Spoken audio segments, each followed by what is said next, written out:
जयपुर का पूर्वी हिस्सा है जो जयपुर ईस्ट के नाम से प्रसिद्ध है, लेकिन विडंबना ये है कि ये क्षेत्र बड़ा ही पिछड़ा हुआ क्षेत्र है। जयपुर के जो बाकी 3 हिस्से हैं वो बहुत डेवलपमेंट से जुड़े हुए हैं, लेकिन आगरा रोड क्षेत्र बहुत पिछड़ा हुआ है। फिर भी यहाँ के जो युवा हैं, जो यहाँ के जो ऊर्जावान लोग हैं, उत्साहित लोग हैं, वो कहीं ना कहीं अपने व्यवसाय के माध्यम से, अपनी समाज सेवा के माध्यम से शहर में और देश में अपनी जगह बना रहे हैं। इसी कड़ी में हम आपका परिचय करवाने जा रहे हैं आगरा रोड क्षेत्र के युवा व्यवसायी दुर्गेश आभानेरी से। दुर्गेश एक ऐसी शख्सियत हैं, एक ऐसी हस्ती हैं जिन्होंने लंबे समय से पहले संघर्ष किया, पहले नौकरी से जुड़े रहे, इसके बाद उन्होंने व्यवसाय में कदम बढ़ाए, इसके बाद वो समाज सेवा के कार्यों में भी अग्रणी है। दुर्गेश जी, स्वागत है आपका मीडिया न्यूज़ के साथ। नमस्कार, मैं दुर्गेश आभानेरी रियल इस्टेट के नाम से मेरा रियल इस्टेट का व्यवसाय है आगरा रोड पे, और मैं आज इस इंटरव्यू के लिए मेड इन एज के सभी टीम को धन्यवाद ज्ञापित करना चाहता हूं। और मैं जो मुझे देख रहे हैं और चाहने वाले हैं सभी लोगों से अपील करूंगा, मेड इन एज एक ऐसा अखबार है जो अपनी पहचान दिनों दिन ना केवल आगरा रोड, पूरे जयपुर राजस्थान में अपना परचम लहरा रहा है। अतः इनके चैनल को आप सब्सक्राइब करें और आइकन जो बेल है उस पर क्लिक करें, जिससे कि आपको समय समय पर इनकी न्यूज़ अपडेट मिलती रहे। धन्यवाद दुर्गेश जी।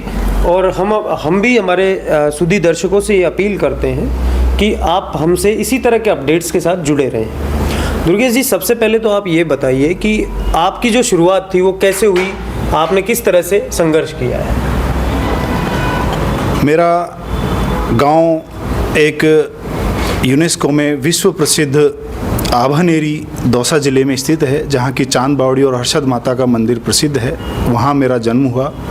उसके बाद 10वीं तक की क्लास मैंने मेरे गांव राजकीय उच्च माध्यमिक विद्यालय आभानेरी से पूर्ण की। वहां के बाद मैं जयपुर आ गया। मैंने 12वीं पास करके इंजीनियरिंग में दाखिला लिया। वहां से मैंने 2012 में इंजीनियरिंग पूर्ण करके और मेरा निजी व्यवसाय मेडिकल से रिलेटेड होलसेल का मैंने काम चालू किया।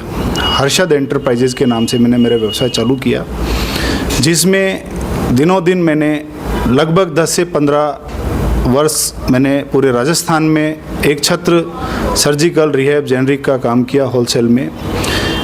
जब मैं एक थोड़ा अपनी स्टेज पे लाइबल हो गया, तब मैं कुछ थोड़ा एक समाज सेवा के रूप में आगे अग्रसर आया।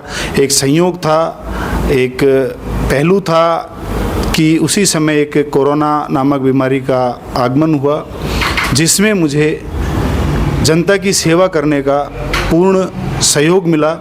और मैंने आगरा रोड स्थित तिलक हॉस्पिटल पे लगभग 3 महीने तक पीक सीज़न में 22 को लॉकडाउन लगा। 23 तारीख से जितने भी आगे यूपी और एमपी इधर जाने वाले आगरा लोग थे, रोज़ 1000 से 1500 2000 लोगों को प्रतिदिन खाना खिलाना, हाईवे पे रहना, सुबह 7 से 9 बजे तक मैंने चालू रखा। इसी तरीके से समाज सेवा में मेरा एक पहलू हमेशा रहा कि पैसे वाले के मित्र बहुत होते हैं। आपको पैसे वाले के मित्र बनने में कोई आसानी नहीं होती है, बन जाते हैं, लेकिन गरीब का कोई मित्र नहीं होता। और जब तक गरीब का कोई मित्र नहीं होगा, गरीब सक्षम नहीं होगा। आज गरीब एक छोटी छोटी परिस्थितियाँ उनके सामने आके खड़ी होती हैं, जिनसे वो जूझता रहता है, उनकी समाधान के लिए रूपरेखा ढूंढता रहता है। मेरे पास कोई भी गरीब व्यक्ति किसी भी तरीके से समाज सेवा लेके आता है, मैं तन मन धन से उसके साथ खड़ा रहता हूँ। उसी के चलते मैंने मेरा रियल इस्टेट का व्यवसाय चालू किया। आभानेरी रियल इस्टेट के नाम से आज मैं आगरा रोड पे अपना व्यवसाय चला रहा हूँ। यूथ में मैंने जो संघर्ष किया उसकी कहानी बड़ी विचित्र है। मैं 10th पास करने के बाद पारिवारिक परिस्थितियों में मैं घिर गया था किसी कारणवश।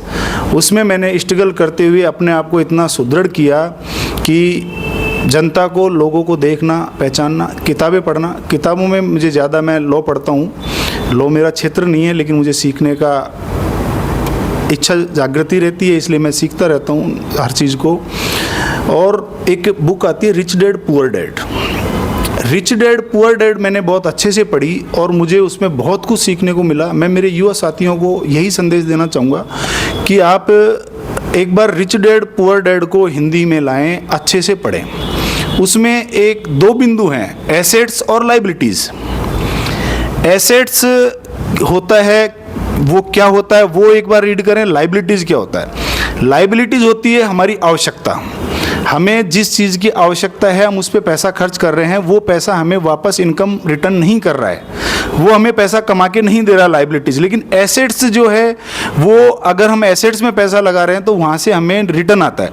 एक छोटे से उदाहरण से, मैं ज़्यादा समय नहीं लूँगा आपका। हमने एक मोबाइल ख़रीदा, मोबाइल 5,000 का भी आता है, 10,000 का भी आता है और 1 लाख का भी आता है। सारे सब फंक्शन, सोशल मीडिया हो, कॉलिंग हो, सारा सब फंक्शन उसमें सेम होता है।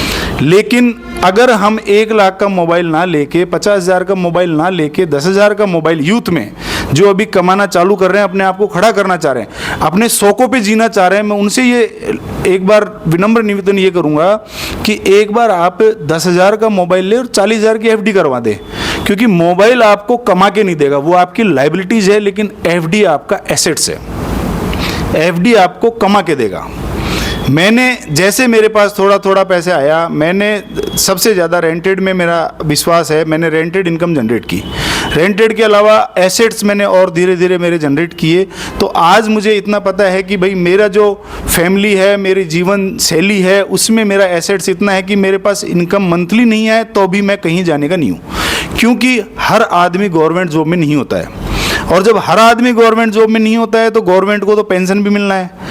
उसके फैमिली में अगर कोई डिजीज़ हो जाती है पर्सन को, मेन मुखिया को, तो उसकी फैमिली को भी जॉब मिलना है। लेकिन आज हम उस क्षेत्र में जी रहे हैं कि अगर एक कड़वा सत्य ये है कि हमारे अगर यूथ में किसी के कुछ हो जाता है, मैं आज दिन देखता हूँ, आज हमारे साथी काफ़ी लोगों के साथ ट्रेजरी हो रही हैं, तो उनकी फैमिली को, बच्चों को पढ़ाने के लिए, फैमिली जीवन यापन करने के लिए, हर परिस्थिति को जीने के लिए उनकी वाइफ को, सबको दर दर भटकना पड़ता है। तो इसलिए अपने आप को, पहली बात। दूसरी बात मैं करूँगा राजनीतिक में। राजनीतिक में आज का युवा इतना पागल हो चुका, जातिवाद में इतना पागल हो चुका, धर्मवाद में इतना पागल हो चुका कि उसको सोशल मीडिया, फेसबुक, व्हाट्सएप पे इसके अलावा कुछ नहीं दिखता। आप राजनीति करें, अपना व्यवसाय बनाएं, कुछ भी करें, लेकिन उससे पहले एक चीज़ ज़रूरी है, अपने आप को इस्टेब्लिश करना। अगर आप अपना इतना एसेट्स बना लेते हो कि आपको अब किसी की तरफ घूम के देखने की आवश्यकता नहीं है और आपका मंथली इनकम सोर्स एक निश्चित हो गया है, आप निश्चित रूप से राजनीति में प्रवेश करें, समाज सेवा में प्रवेश करें और अपने अन्य कार्यकलापों में संलग्न हो जाएं, कोई दिक्कत नहीं। लेकिन सबसे पहले अपने आप को इस्टेब्लिश करना, अपने आप को खड़ा करना आवश्यक है। और उसके लिए मैं युवाओं से यही विनती करूंगा, राजनीतिक भविष्य नहीं है, राजनीति पैसा नहीं है, राजनीति एक सेवा है।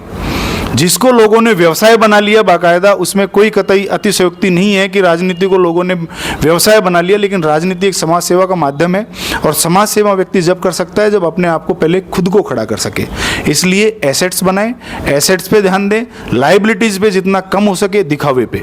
क्रेडिट कार्ड चल गए आजकल, मैं देखता हूँ हर युवा के पास किसी न किसी बैंक का क्रेडिट कार्ड मिल जाएगा। और जब क्रेडिट कार्ड का मंथली इनकम आता है, जब 5-5 हज़ार 10-10 हज़ार रुपये मांगते रहेंगे कि यार ऐसा क्यों, ऐसा नहीं करना है। ये चीज़ें हमें पूर्णतः निराशा की तरफ ले जाती हैं कि अब हम क्या करें। इसलिए लाइबिलिटीज़ जितना कम हो सके, गाड़ी आप ला सकते हो, बाइक ला सकते हो, 4 व्हीलर ला सकते हो, अच्छा मकान बना सकते हो, ये सब कर सकते हो, लेकिन पहले अपना एसेट्स बनाना ज़रूरी है।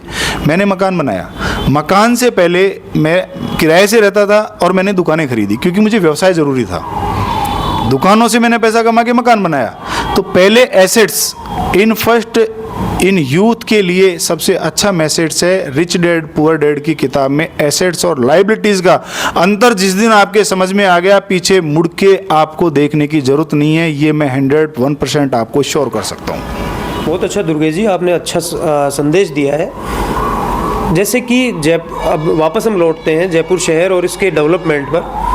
जयपुर शहर का जो पूर्वी क्षेत्र है ये बहुत पिछड़ा हुआ है, इसका बहुत सारे फैक्टर्स हैं, जैसे कि यहाँ इकोलॉजिकल जोन है या फिर यहाँ ये भी कह सकते हैं कि भूमाफिया भी सक्रिय है। तो आप क्या कहेंगे कि इस क्षेत्र को लेकर के डेवलपमेंट के क्या प्लान होने चाहिए, क्या सुझाव है?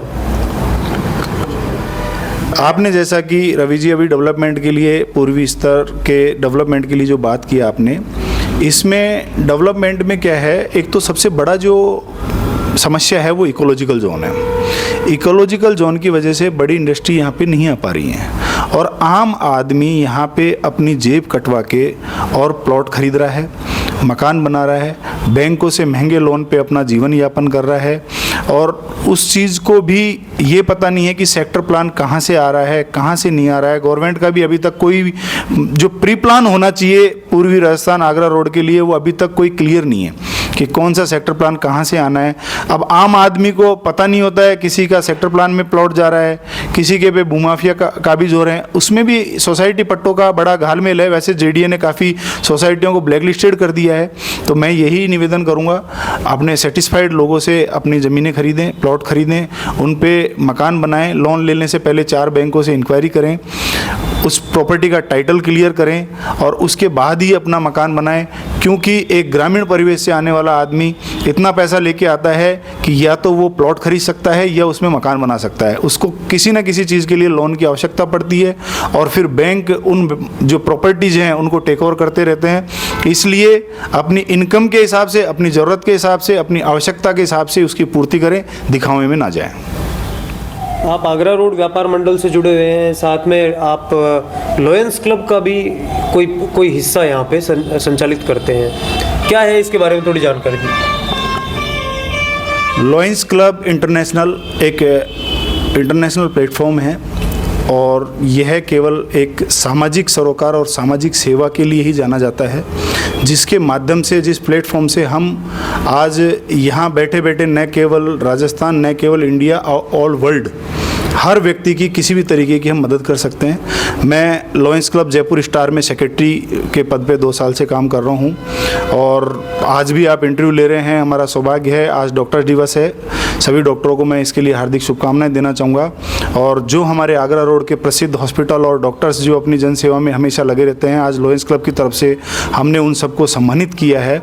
और इसी प्रकार से हम जनसेवा के हमारे लॉयंस क्लब के माध्यम से किसी गरीब को आवश्यकता है या कहीं पे भी हमारी जो कैंप, मेडिकल कैंप हैं, ब्लड डोनेशन कैंप हैं, हम लॉयंस क्लब के माध्यम से, इस प्लेटफॉर्म के माध्यम से जनसेवा करते रहते हैं। और लॉयंस क्लब में सबसे बड़ा एक जो हमको फ़ायदा मिलता है वो यह मिलता है कि न केवल हमारा बल्कि आम आदमी का, किसी का भी, कहीं भी हम किसी भी तरीके का काम कराने के लिए एक बड़े ग्रुप से जुड़ने में सक्षम रहते हैं। दुर्गेश जी, बहुत अच्छा लगा आपसे बात करके हमें। आप इसी तरह से तरक्की करें, साथ में आपने जो बताया कि आप लोगों को किस तरह से जोड़ करके आगे बढ़ाते हैं, आप इस पे काम करते रहें और मीडिया न्यूज़ की टीम हमेशा आपके जो सद्विचार हैं, सद्गुण हैं, उन पे काम करती रहेगी। धन्यवाद। Thank you.